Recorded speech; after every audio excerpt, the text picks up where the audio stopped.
Thank you for subscribing to our channel. Today is Tuesday, January 12, 2021. Deutsche Welle report. Donald Trump defends totally appropriate remarks before U.S. Capitol riot.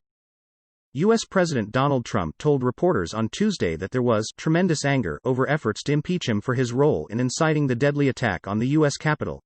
He also did not take responsibility for encouraging his supporters to march on the building as lawmakers were certifying President-elect Joe Biden's win. When asked about whether he bears responsibility for the violence, the president said his remarks at a rally preceding the storming of the building were totally appropriate. CNN report. Why 2021 could be the year of the Dow dogs. There's more to the market than the FAANG stocks of big tech.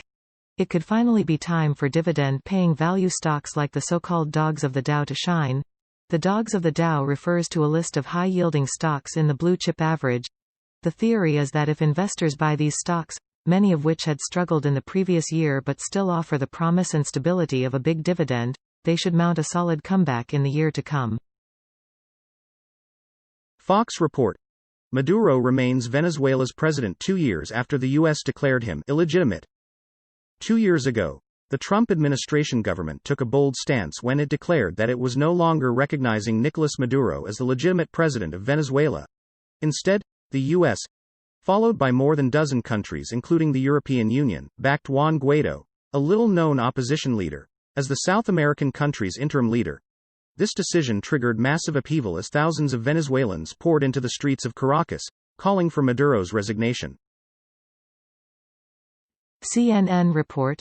Indonesian search team recovers black box at Sriwijaya plane crash site. An Indonesian search team has recovered one of the 2 black boxes that belonged to the Sriwijaya airplane that crashed in the Java Sea with 62 people on board, a crucial instrument for investigators probing the cause of the crash. The flight data recorder was found as a team, including divers and a remotely operated underwater vehicle, swept the sea floor in search of the black boxes that were on flight SJ-182 when it crashed shortly after takeoff 3 days ago.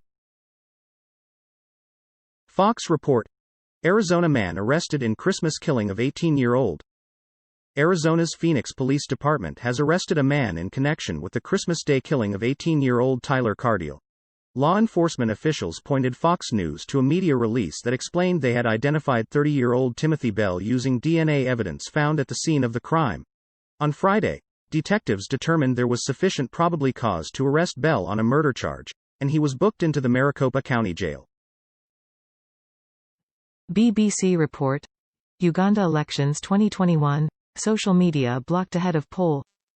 A letter, seen by AFP and Reuters, was sent to all telecoms firms by the communications regulator ordering the immediate shutdown. It comes a day after Facebook closed fake accounts it said were linked to the government, saying they were being used to boost the popularity of posts. The run-up to the election has been marred by tension and violence. President Yoweri Museveni is seeking his 6th elected term in office after 35 years in power. CNN report. No, big business hasn't suddenly come to Jesus about Trump. Corporate America has finally put its money where its mouth is, just in time for Democrats to take control of Washington. Last Wednesday's Capitol siege appeared to have turned the president from kingmaker to radioactive. The fallout has spread to the 147 GOP lawmakers who lined up against the peaceful transfer of power. In the past 48 hours, American Express, Marriott, Dow, Blue Cross Blue Shield Association, Morgan Stanley, Commerce Bank and others have suspended their donations to Republican lawmakers who objected to certifying the votes of the Electoral College.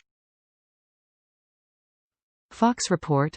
WHO confirms that it will visit Wuhan in coronavirus investigation.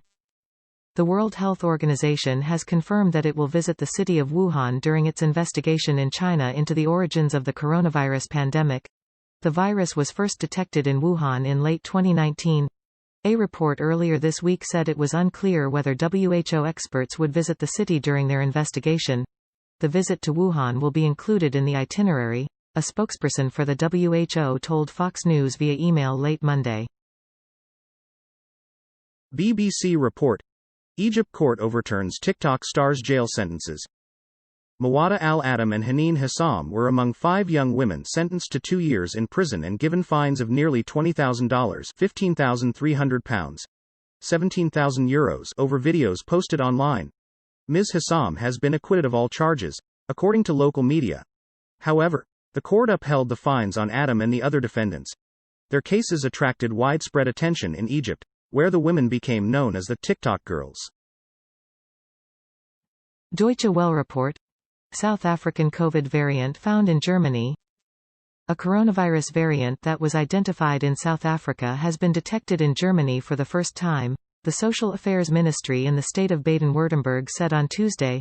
The infection was detected in one individual that had recently traveled to Germany with family after a long stay in South Africa.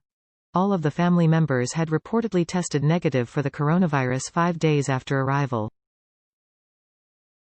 Al Jazeera report. U.S. courts delay all federal executions scheduled this week.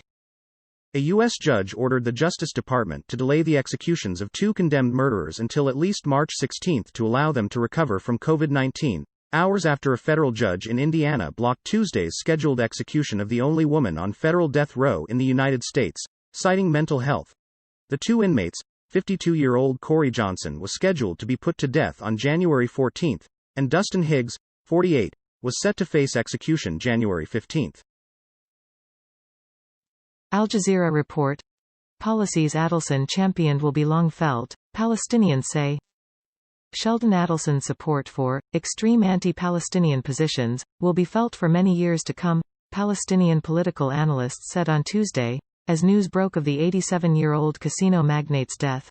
A key financial backer and political supporter of both outgoing U.S. President Donald Trump and Israeli Prime Minister Benjamin Netanyahu, Adelson had an outsized impact on Palestinian lives, said Diana Buttu, a Palestinian lawyer and former advisor to the Palestinian negotiating team. CNN report.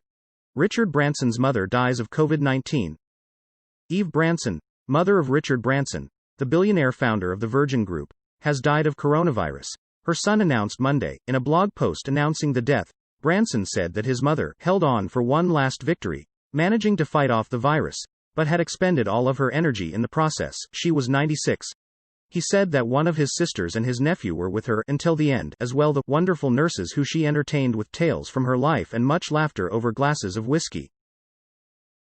Al Jazeera report. Big firms gave $1.1 million to Republicans who objected to Biden's win. 6 of the biggest money managers gave a combined $1.1 million to Republican lawmakers who objected to certifying results of the 2020 presidential election. A new study shows political action committees of BlackRock Inc., Vanguard Group, J.P. Morgan Chase & Co., Fidelity Investments, State Street, Corpland Bank of New York Mellon Corp. contributed to one or more of those legislators in election cycles since 2016, according to an analysis by Majority Action. Deutsche Welle report. Mike Pompeo claims Iran is new home base of al-Qaeda. U.S. Secretary of State Mike Pompeo said Tuesday that al-Qaeda has established a new home base in Iran, and has burrowed inside the country, making it harder for the U.S. to target the militant group's members. Al-Masri's presence inside Iran points to the reason that we're here today. Al-Qaeda has a new home base, the Islamic Republic of Iran, Pompeo told a news conference at the National Press Club in Washington as an official confirmation of the report, albeit without providing hard evidence. Fox report. Substitute teachers are in high demand as coronavirus cases rise. Scottsdale, Aries. The increasing need for more substitute teachers to fill in for full-time teachers calling out sick, resigning or even protesting over in-school learning as coronavirus cases continue to rise across the country has pushed some school districts to temporarily relax qualification requirements. Such measures have been seen in Iowa and Missouri, while in Rhode Island, a new training program has been launched to get more substitutes into classrooms. BBC report. COVID. 3 Democratic lawmakers test positive after Capitol riot.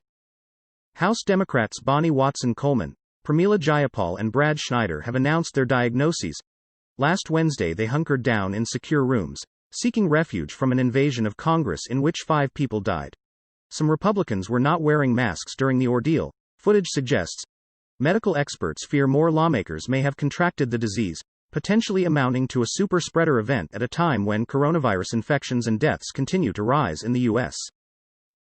Thank you for watching 5 p.m. Recap.